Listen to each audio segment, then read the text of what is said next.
Oi pessoal, nesse vídeo a gente vai falar sobre o exemplo 13 da unidade 3 do material de fundamentos de cálculo do Profimat. E o exemplo 13 diz o seguinte: seja a maior do que zero, calcule o limite quando raiz quadrada de x, limite de raiz quadrada de x quando x tende a A.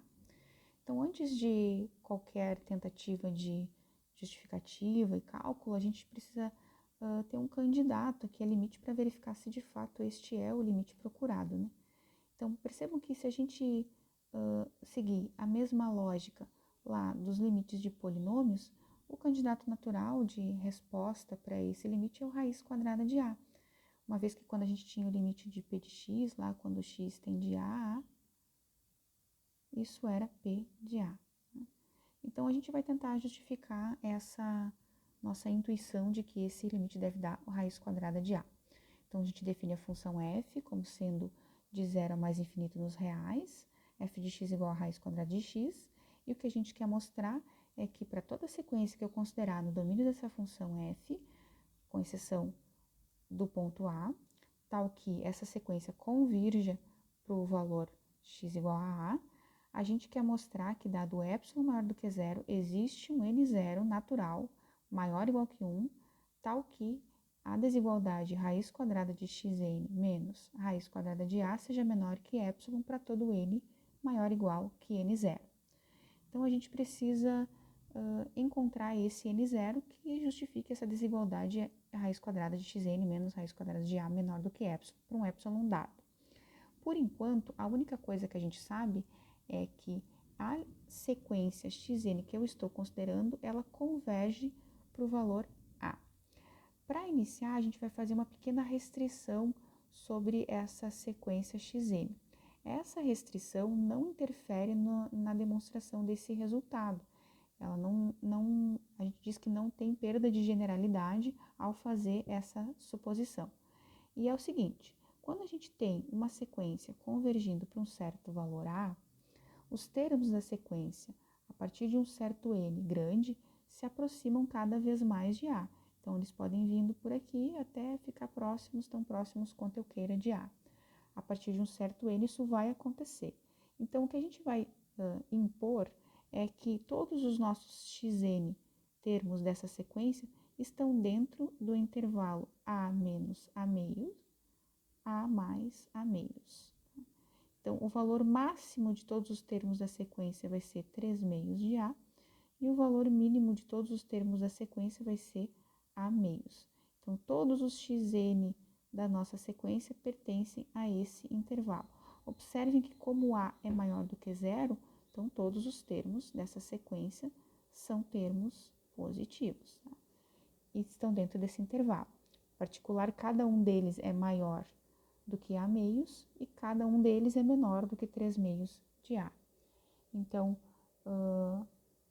do fato desse limite da xn ser A, a gente já sabe que, dado um certo ε maior do que zero, então se eu der um ε maior do que zero aqui, existe um certo n0' maior ou igual que 1, tal que esse limite xn menos A é menor do que ε para todo n maior ou igual que n0'. Isso existe por hipótese, eu estou supondo que as sequências xn convergem todas para A. Mas eu quero raiz quadrada de xn menos raiz quadrada de A, e não xn menos A. Então, a ideia aqui é fatorar esse termo xn menos A para ver se eu posso aproveitar alguma coisa no sentido de fazer aparecer essa raiz quadrada que me interessa. Então, notem que isso aqui é a mesma coisa que escrever raiz quadrada de xn menos raiz quadrada de A vezes raiz quadrada de xn mais raiz quadrada de A. Então, essa diferença xn menos A é equivalente a esse produto. Essa diferença eu sei que é menor do que ε. Por hipótese, a gente está supondo que essa xn menos A aqui, ela converge para A. Então, o que eu vou fazer agora é isolar esse termo aqui, que é o que me interessa, que é o que eu gostaria que aparecesse, como a gente já mostrou aqui em cima, que é o que eu quero mostrar. Então, quando eu escrevo assim, eu tenho raiz quadrada de xn menos raiz quadrada de A é igual a xn menos A dividido por raiz quadrada de xn menos raiz quadrada de A. Observem que mais aqui. Raiz quadrada de xn é positivo, raiz quadrada de a também é positivo. Então, o módulo disso ou não escrever o módulo disso dá na mesma. Tenho certeza que esse termo é positivo. Ok, mas lembrando que a gente fez uma restrição sobre esses xn's, né? Eles estavam dentro de um intervalo. Cada um dos xn é maior ou estritamente maior do que a meios. Então, raiz quadrada de xn é sempre maior do que raiz quadrada de a meios.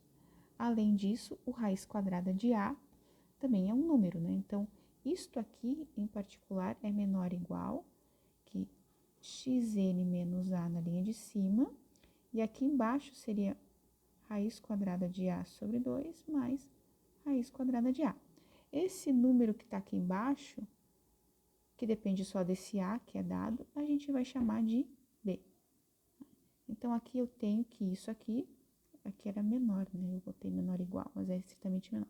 É menor do que 1 sobre b vezes xn menos a. O xn menos a, por sua vez, como a gente está pegando as sequências xn's convergentes, né? Então, isso aqui é menor do que 1 sobre b epsilon. Tá? Então, observem que eu consegui aqui, dado um certo epsilon, que para todos os n's maiores do que esse n0' que está aqui, vale essa desigualdade.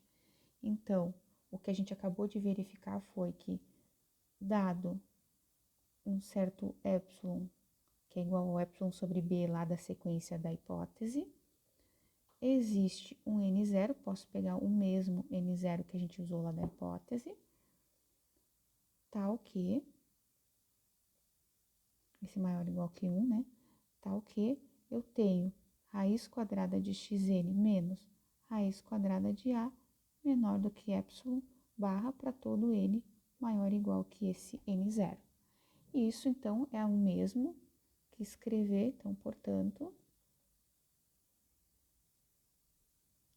o limite, quando n tende ao infinito, da raiz quadrada de xn é a raiz quadrada de a.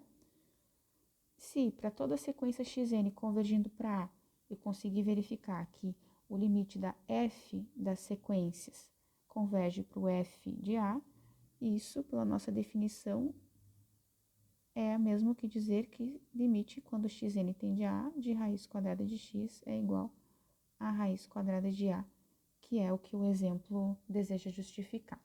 Então, a diferença deste exemplo para os demais é essa restrição que a gente fez aqui dos termos da sequência, mas isso não interfere na generalidade, né, do problema. Essa mesma ideia pode ser utilizada para um caso mais geral, que é, por exemplo, quando a gente quer calcular o limite quando x tende a a de raiz késima de xn. E vou mostrar, né, então, que isso aqui é raiz késima de a. Qual seria a ideia? Aqui a gente pode repetir os mesmos passos dessa nossa explicação, fazendo a fatoração do xn menos a, como a gente fez antes, só que agora tem que aparecer esse termo aqui, raiz késima de xn, raiz késima de a, e aí o outro termo aqui. Para encontrar o termo que vai aqui, a gente pode simplesmente fazer essa divisão aqui de xn menos a por raiz késima de xn menos raiz késima de a, certo? Mas aí repete todos os passos, e aí o que vai modificar é que esse termo todo que está aqui vai fazer o papel do b, que apareceu ali em cima. Vai ter mais parcelas, mas somando todas elas eu vou ter, da mesma forma que a gente teve nesse caso, um certo número b, que é suficiente para justificar a desigualdade procurada. Então é isso, um abraço e até a próxima.